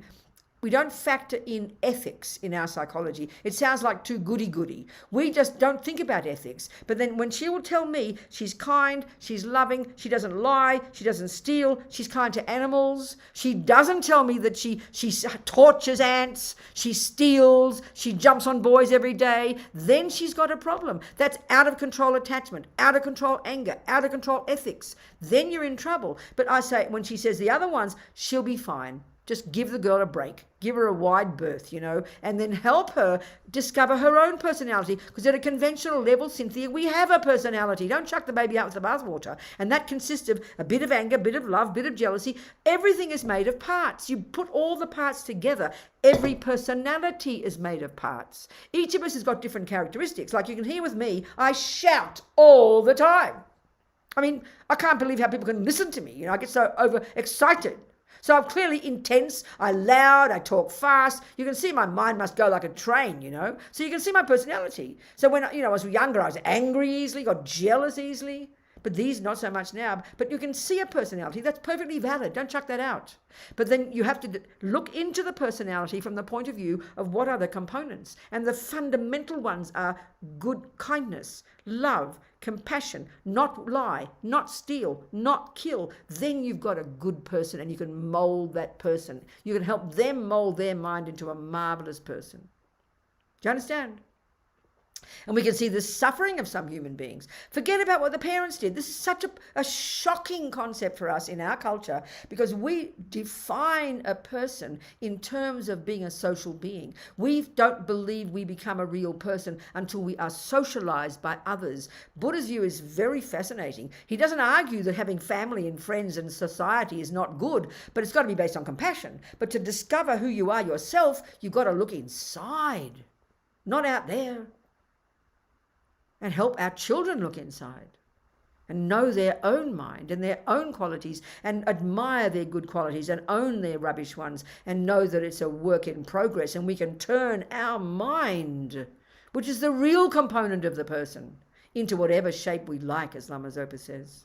It's a very naturally internal process, Do you understand, Cynthia? Good. What else? The mind, I guess, ultimately, the bigger picture, I'm trying to wrap everything around, but the bigger picture, so the mind's supposed to be without the delusions, like, say, just observing like a clear lake, like they say, or the sky, and then you have the delusions that cloud it, that put us in the state that we're in, that you have the delusion of the I, that is not, you can't find it. So is it that I'm trying to get, I have like the religious feeling of like, well, what's the game that we're playing, or why is it here, or where? I'm tempted to ask you, like you already say, where did it all start? I understand that, Marcus, I understand that. Okay. Like what, I understand. It feels like, what are we doing? I understand, Marcus. I understand your question. Let's try and see it from this Buddhist perspective, okay? So the interesting point is, I think we have a very strong feeling, if we're materialists, we say, don't we? We scientists say we're still trying to find the answer to all this. We still don't know the beginning of the universe. We still don't know why people do this. We don't know why this, and we haven't found the answers yet. But if we listen to Jesus, for example, and I was a very devoted Catholic, then we say that there is an answer. God has a plan.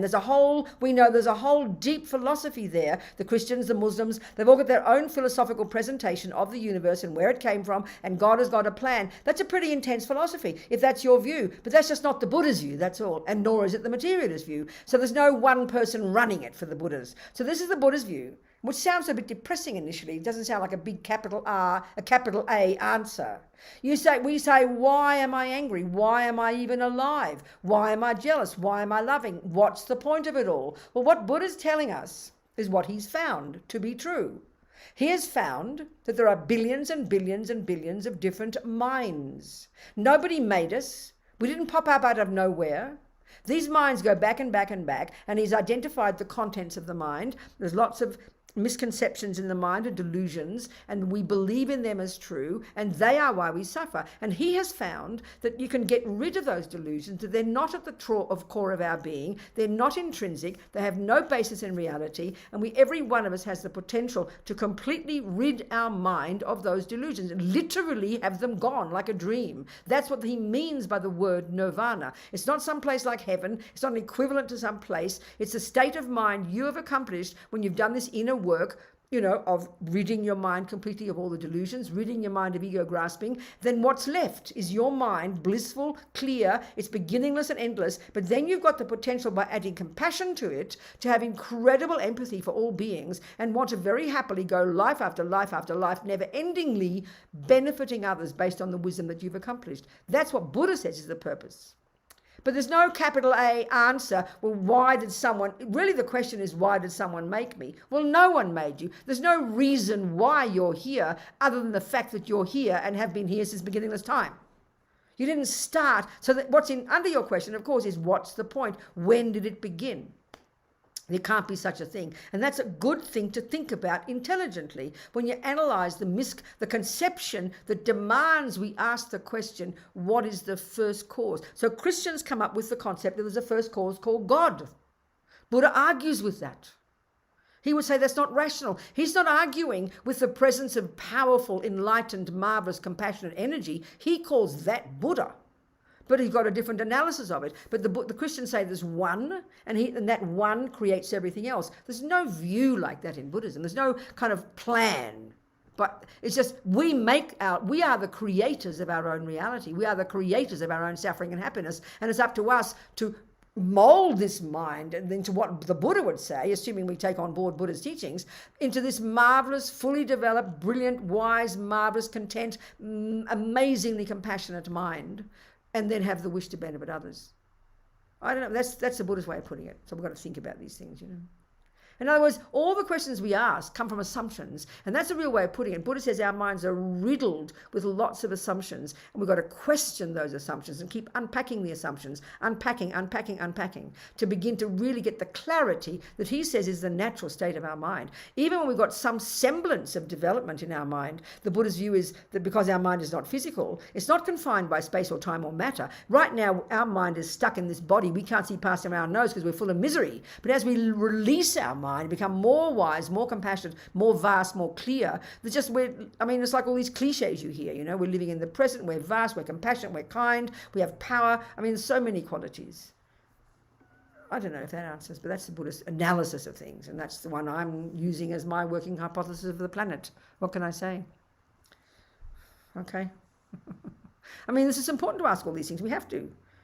We work on the assumption that I think we're all kind of conspiracy theorists. There's always someone behind. Look at these maniac conspiracy theorists now that are all Satan has come along and whatever, God knows what Satan has done. And then Trump has been chosen by God to save us all. I'm not trying to be rude, but even having a belief that someone's running everything is a conspiracy theory. It's either the devil or it's God, Buddha says there's no conspiracy theory. We're running around looking for the problem, and the problem's right here. Anyway, excuse me. One last question, Venerable. Good, go on, Nicole. From Lou, the emptiness is referring to identifying the interdependent of the parts? ? Emptiness is okay. That's where we have to go into this word, and we'll do this next week. Best we leave that till next week. That's the hanging point. We'll leave that and we'll go into this word, emptiness, because we have a multitude of nonsense, rubbish ideas about it, to try to get the usage of it, just get it on the earth, okay? And we'll do that next week. Okay, you people, thank you so much. So happy. Wonderful. Good discussion. Hope there's food for thought. Me too. Always talking about this stuff helps my mind enormously. So thank you very much for listening.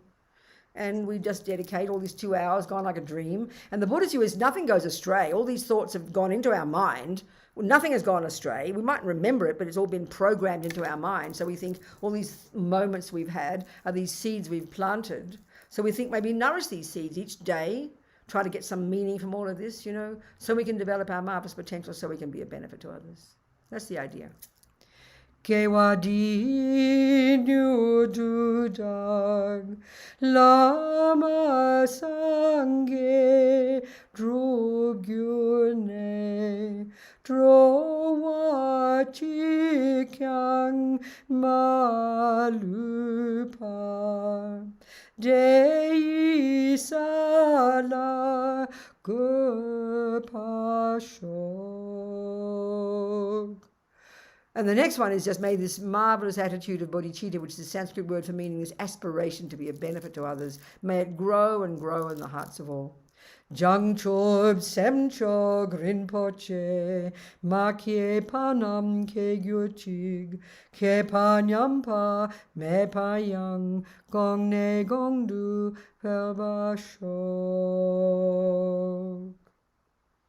All right, sweethearts. Thank you so much, everybody. And we'll leave, okay, we'll just make an aspiration that all our lamas, His Holiness the Dalai Lama, Lama Zopa, all our teachers, all our spiritual teachers who are the manifestation of these teachings for us, showing us what's possible. May they all live long. The world needs them badly, okay? And may we live long and make the most of our lives to help ourselves and to help others. How marvelous. I'll see you next time. Thank you, precious ones. Much love. Goodbye. Thank you. Bye, darlings. Thank you. Good night. Thank you very much, Venerable. Bye, sweetheart.